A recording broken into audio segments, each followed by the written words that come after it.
Hey everyone, welcome to Travel Through Stories. My name is Sean, and today I want to take the time to introduce myself. I've realized that I've made about 40 videos on this channel, and I've kind of resisted introducing myself or introducing this channel.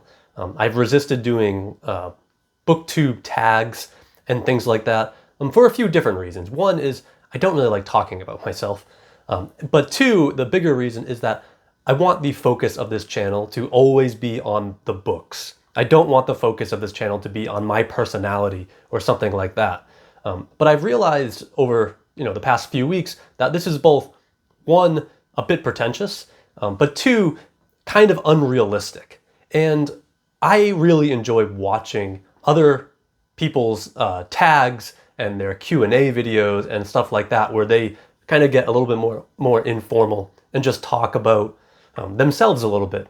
So I figured I would do that here, though I promise I won't be doing many more tags and stuff like that in the future. Again, I do want the channel to remain focused on books and on stories. And I should note that I don't think that channels that do tags and talk about their own feelings towards books and stuff like that are any lesser or anything like that. I'm just not a very coherent speaker, as you can probably tell, which is why my videos are almost always more scripted. So I can kind of follow a script and stuff like that. I'm not a very good speaker, not very comfortable doing this, but I figured I should do this because it feels a bit rude to have not introduced myself. So let's do the Booktube Newbie tag and kind of just run through the answers. I don't have anything scripted or anything like that, so we'll see how this goes. So number one, why did you start this channel? Surprisingly, I like talking about books. But no, the main reason why I started this channel is entirely selfish. I found myself reading all of this great literature in my spare time, and I would read the book and I would take notes and I would write in the book and I'd do all that stuff. But then I would just put the book back on the shelf and I would kind of forget about it. Obviously, the ideas would stay with me and stuff like that, but I never fully processed them. And I find that when I force myself to sit down and write a review, it forces me to process a book. It forces me to understand the book more because, well, I need to speak about it at least semi-coherently. So a large part of it is just selfish. By forcing myself to do this, I force myself to understand the books more, which is what I want to do. And that's the reason why I read, and that's the reason why I started this channel. Another part of this obviously is social. I think my wife is probably pretty sick of me talking at her about obscure translated literature and stuff like that. So having some sort of community, having some sort of outlet to talk about these things has been enjoyable so far. I've already met a bunch of people who have recommended me books, have challenged my ideas and stuff like that. So I've been really enjoying that aspect of it. And then the last reason is right now I'm a teacher. I'm very fortunate to teach at a university. And I thought this would just be a good way of kind of honing my skills of rhetoric around books, of talking about books. I thought it'd be a fun way to develop some of those skills in a different way than I do in the classroom. So I just thought it'd be fun, but mainly it's just selfish. I just want to understand books more, and this is one way of forcing myself to do that. So number two, what are some fun and unique things you can bring to BookTube? I don't know about fun or unique, but I think what this question is really asking is what's your background? What's your perspective?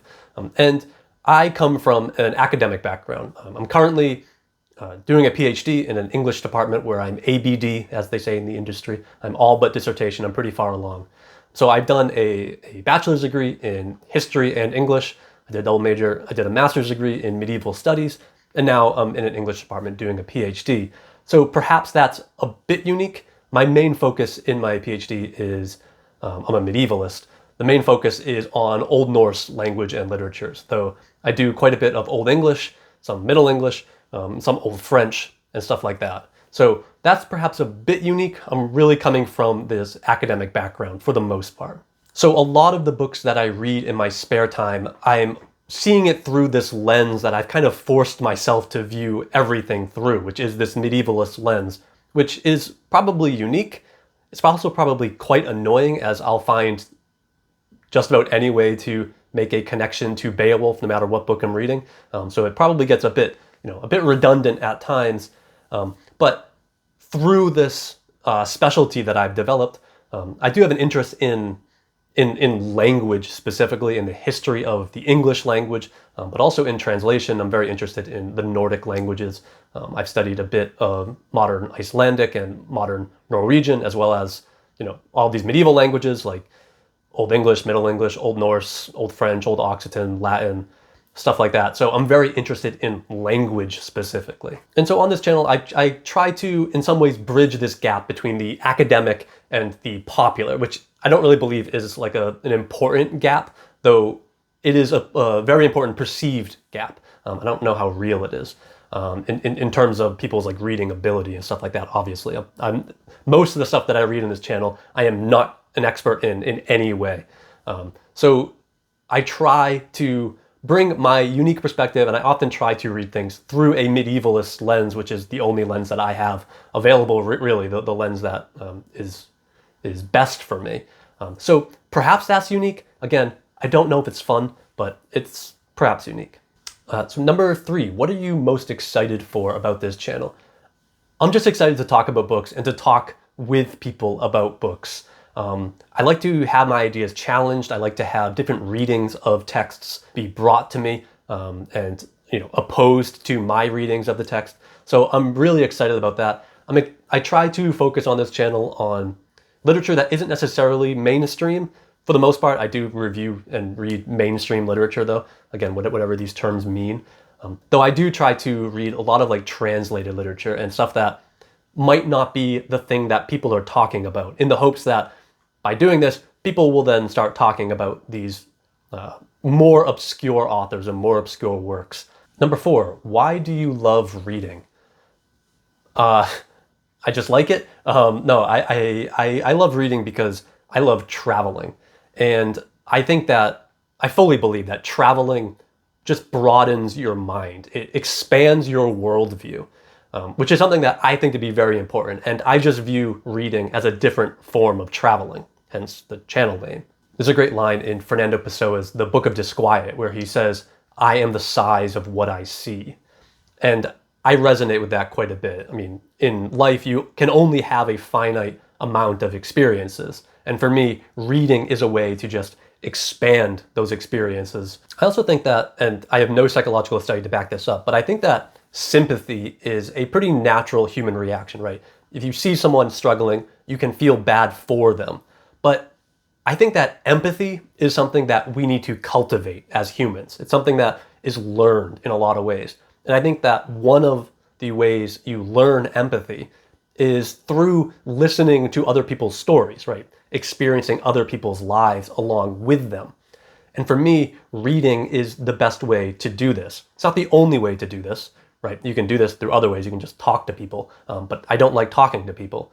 So reading for me is the way that I can experience other lives and other stories. Number 5, what book or series got you into reading? When I was a kid, this was definitely fantasy. I read a lot of fantasy in elementary school and in middle school. I was reading things like Tolkien, C.S. Lewis, of course, and then kind of more modern fantasies like Christopher Paolini's Eragon series, which probably isn't the greatest book, but it made a great impact on me and made me seek out other works. And then kind of throughout high school, I didn't read that much. The thing that got me back into reading in college was listening, just going to class and listening to lectures and discussions and stuff like that. I really enjoy I came to enjoy the act of learning in a classroom.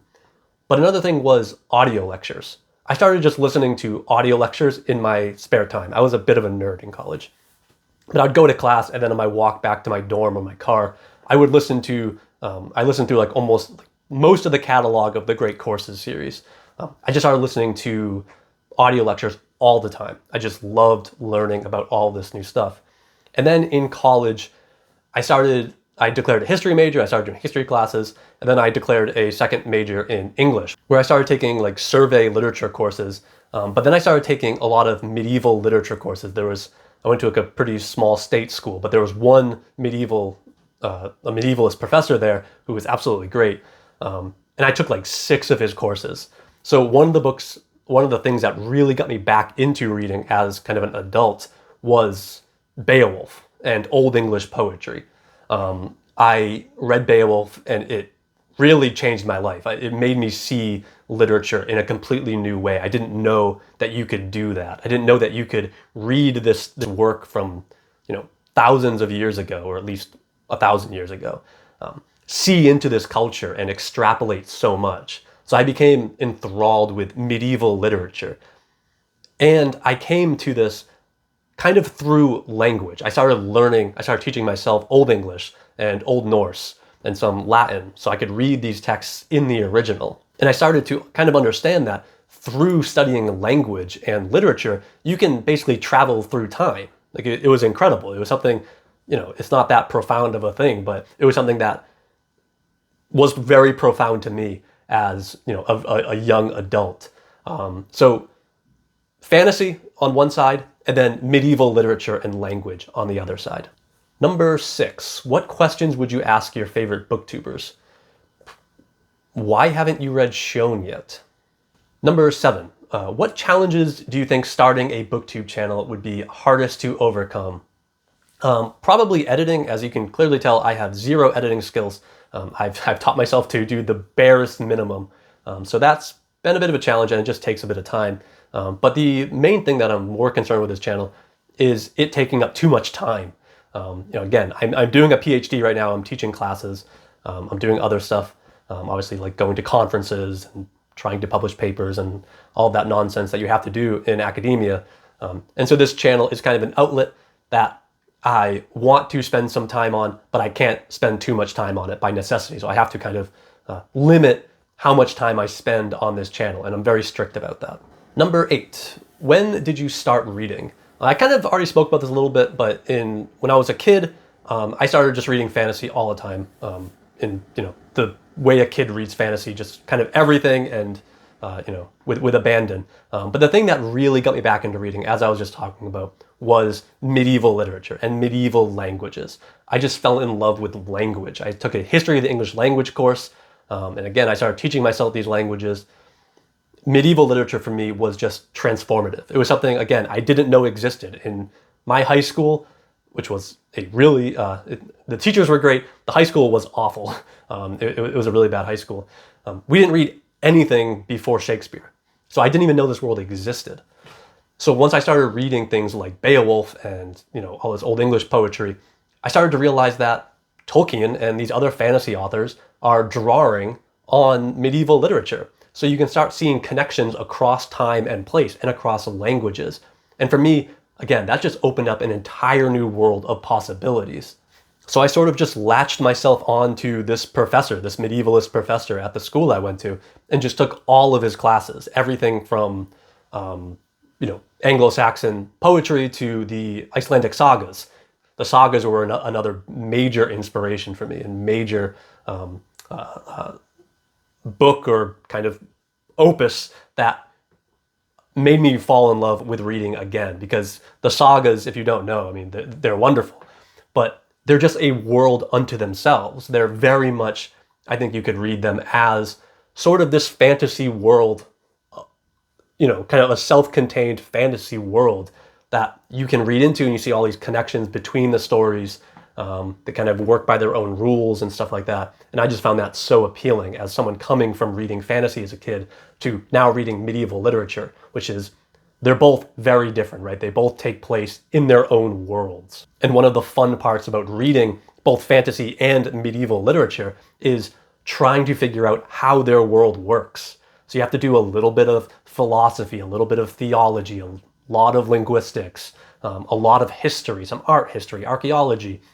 That was so much fun to me. Just being able to do a little bit of everything to try to figure out why this world is different than my world, how it's working differently, and then how can I appreciate their language and their literature within their own world. But overall, I was a pretty late bloomer when it comes to reading in a lot of ways. I had to kind of make up for lost time after college. Then I started going back and reading, modern classics and stuff like that. And now I read a lot of modern fiction, but a lot of it, or all of it, comes from falling in love with medieval literature and languages. Number 9, where do you read? I read everywhere. I always bring a book with me wherever I go. much to the chagrin of my wife. If I'm standing in line at a store, I always try to resist the urge to take out my phone, and instead I'll take out a book and read a page or two. I try to treat reading books as experiences, and one way to heighten this experience is to read in different places. Like for instance, last year I was reading Ernest Hemingway's Old Man and the Sea. I sat down on the couch and I read the first couple pages, and something just felt wrong about it. So I put on my running gear and I ran 3 miles to the coast to sit on the beach and read Old Man and the Sea while I sat by the sea. It just felt right. But then it made it into an experience. So now whenever I think of Old Man and the Sea, I think of that experience in its entirety. And for me, that kind of solidifies it in my memory. So yeah, I try to be like conscientious of where I read, but for the most part, I mean, I read sitting on a couch or on my porch or something like that. But I read everywhere. I'll read walking in a trail somewhere or walking on a footpath. I read everywhere. I also listen to a lot of books on audiobooks. I run a lot. I think I spoke about this in another video, but I run quite a bit. And so I consume a lot of literature orally through my ears. Number 10, what kind of books do you like to read? I mainly read literary fiction, what is described as literary fiction. I also read a lot of translated literature, and I like a lot of Nordic literature, again, because my focus in my PhD is on Old Norse. I have like a subsidiary interest in modern Norwegian, modern Icelandic specifically, though a little bit of Danish and Swedish, and a bit of Finnish, but not really any linguistic stuff in Finnish. That language is very, very difficult. So mainly literature. Of course, I spend all day, every day, reading medieval literature and scholarship about medieval literature, history, philosophy, theology, all of that kind of stuff. So when it comes to my pleasure reading, or my reading in the spare time at nights, I don't read that much nonfiction, because again, I spend all day doing nonfiction. Part of my dissertation it's very interdisciplinary. I do a lot of literature, a lot of languages, but also a lot of history. So I don't really have the stomach for a lot of nonfiction in my spare time right now, though that was kind of the basis of a lot of my interest in literature in college, was from a history background. That being said, I also don't read too much fantasy anymore. I just find that so much modern fantasy is so, well, poorly written.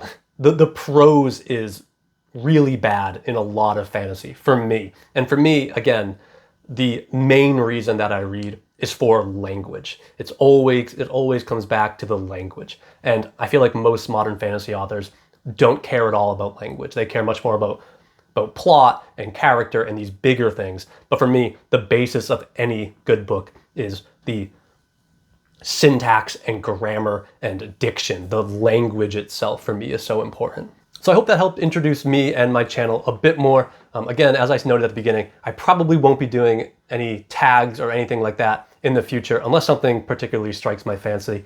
But if you have any questions or comments or anything like that, leave them down below. And perhaps in the future, I could do a full Q&A or something like that. But for now, thanks for watching.